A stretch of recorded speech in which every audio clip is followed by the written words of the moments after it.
Before you accept the hypothetico-deductive method as the best way to gain knowledge about the world, there are at least two important philosophical questions about knowledge that you should answer for yourself. The first question concerns the nature of reality. What is real? What exists? And therefore, what is out there that we can gain knowledge of in the first place? The philosophical field that deals with these types of problems is called ontology, the study of being. The second question concerns the way in which knowledge can be acquired. Assuming there is a reality out there that is in principle knowable, then what knowledge of reality is accessible to us, and how do we access it?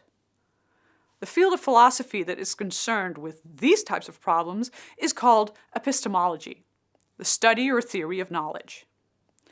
I'll start with the last question first. Assuming there is a reality out there that is knowable, how do we obtain this knowledge? Well, there are many different epistemological views. I'll just discuss the two most important views here. First, there's rationalism.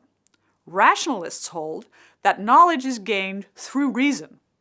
Using our mind's capability for logical, rational thought, we can deduce truths about the world without having to resort to experience.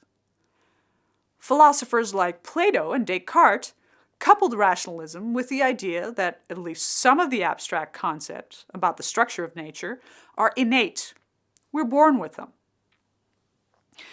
That means our mind simply has the capability of understanding these concepts because we already know them. We just have to remember or recognize them by using our reasoning. Empiricism opposes this view. According to the empiricist view, sensory experience is the most important way, and according to some strict empiricists, even the only way to obtain knowledge about the world. Aristotle is considered the first empiricist. He thought that the foundational truths about nature come from sensory experience. We can obtain more knowledge through deductive reasoning, but observation is the basis of all our knowledge. Aristotle didn't believe in innate ideas. In fact, he coined the term tabula rasa to indicate everyone is born as a blank slate. Our knowledge is not predefined.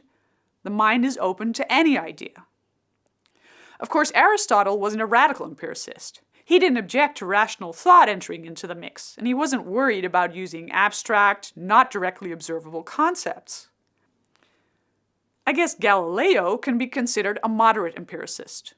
He put a lot of emphasis on observation and experimentation, but he also relied heavily on logical reasoning. Galileo, in fact, famously said that the book of nature is written in the language of mathematics. He had no problem using thought experiments and included references to unobservables in his hypotheses. Later empiricists, such as Bacon, but especially Hume and the logical positivists, were very strict empiricists, maintaining that only sensory experience could lead to true knowledge about the world. They considered statements about unobservable universal properties that cannot be observed directly to be meaningless. The contemporary flavor of empiricism is von Frasen's constructive empiricism. It emphasizes the role of sensory experience in both inductive and deductive methods, but it allows for theoretical terms that don't have physical, directly observable counterparts. In constructive empiricism, the aim is to come up with empirically adequate explanations, which can be considered true, they accurately describe the world, as far as the observables go. A constructive empiricist would say that the truth or falsity as far as the unobservables go simply cannot be determined. This recognizes that knowledge is provisional because it always remains possible that new, contradictory evidence will be found someday.